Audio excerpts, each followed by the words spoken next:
In a small Texas town, a burglary goes bad, unleashing a savage series of events many will witness, but say nothing about. A twisted story of teenage terror, told for the first time on TV by a young mom caught up in a tormenting, wicked attraction.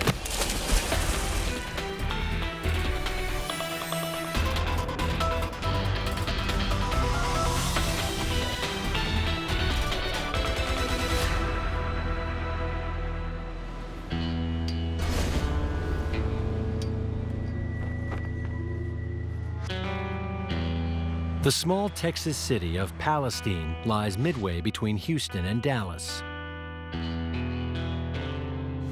Full of old-town charm and values, it's a place where strangers are made to feel at home.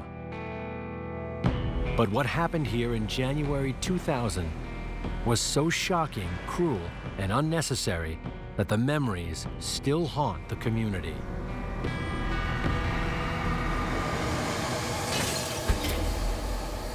January 26, 2000. It's 11 p.m. Palestine police are making a welfare check on 84-year-old widow Geraldine Davidson. The retired schoolteacher and church organist known as Jerry lives alone.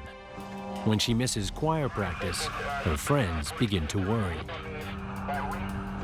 We look through the doors and the windows to see if we can see anybody. Especially with her being an elderly individual, we looked in to see if we could make sure she wasn't sick or injured and falling down. 4:25. Jerry's 3 children haven't heard from her either. I just kind of thought, well, maybe she went up to Tyler to do shopping or something like that, because she did that a lot. We lived 2 hours away, and she was there all alone, and I just worried about her falling and no one knowing and not being able to get help.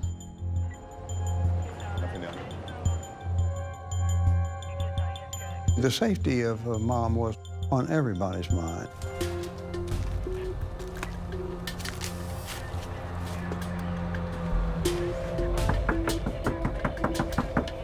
Miss Davidson. The back door is unlocked. Davidson. Didn't hear anybody, didn't see anybody.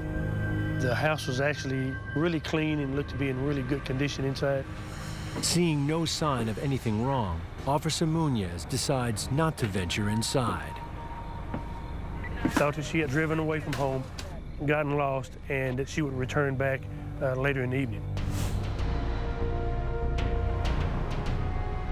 Officers on patrol are asked to keep a lookout for her gray Buick. Minutes after leaving the house, Officer Munoz spots what looks like her car. I could tell that it was a Buick, so I decided that I would turn around and see if it was her going home and make sure she was okay. 160 radio. Go ahead and place us out with that suspicious vehicle. I'll give you the location in just a moment. Driver, put your hands on the wheel. You have a driver's license? No. All right. Do you have a registration for this car? No.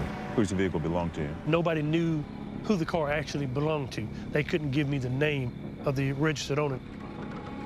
What are you guys doing out here? Sergeant Munoz soon confirms his fears. That it was definitely Miss Davidson's car. The license plate comes back, it's registered to Miss Davidson.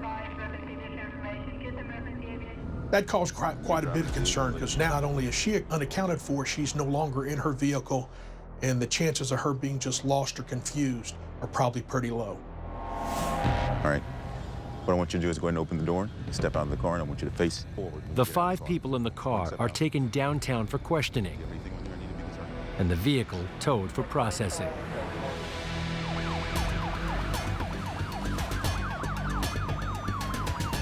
Officers return to Jerry's home, now more concerned than ever.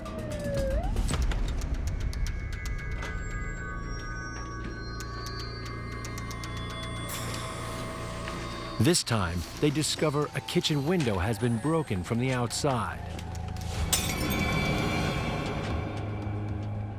Drawers are open and have been rummaged through.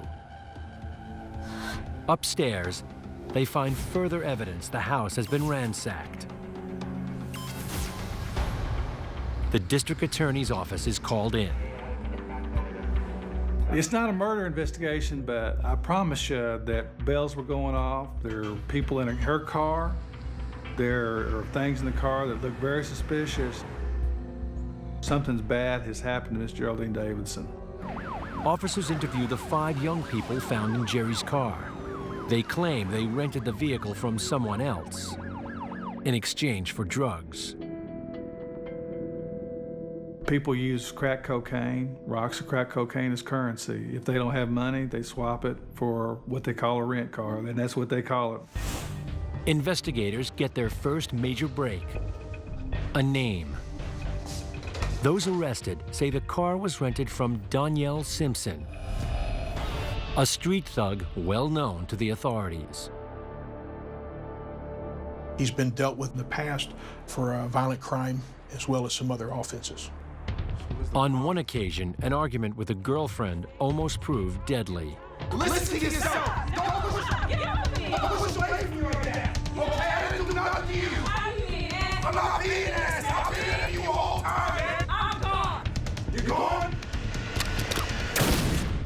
The woman eventually decides not to press charges. He uses anger or a violent behavior in an instrumental fashion, that it's a tool at his command. I think he had many psychopathic traits. Other people's pain doesn't slow him down or deter his behavior.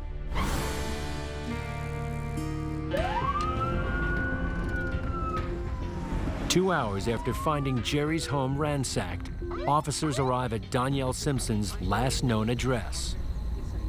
Miss Simpson, what can I do for you? Okay, I'm here looking for somebody. You know a person named Danielle? It's Danielle there.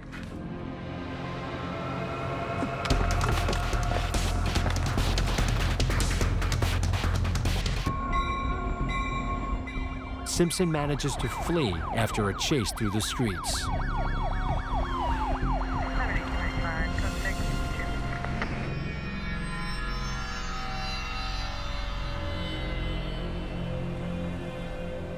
Despite the loss of her husband 15 years earlier, Jerry Davidson's enjoying her retirement. She'd been a much-loved history and music teacher at a local high school. She really loved this old home. She was not going to move under any circumstances. This was her home, and this is where her friends were. However, her sons and daughter have grown increasingly concerned about her living alone.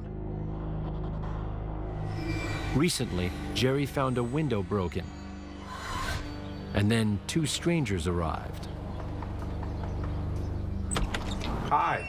How's it going? Hey, we're from right down the street. We were wondering if we could come in and use your phone for a second. Our mother's very ill.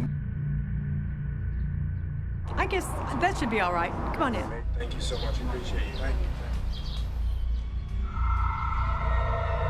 After she did let him in, then she did go upstairs. What are you doing in here? You get out of here! Get out of my house right now! She chased him down the stairs and out of the house, and she was joking about that. She seemed to be proud of the fact that she was able to chase him out of her house.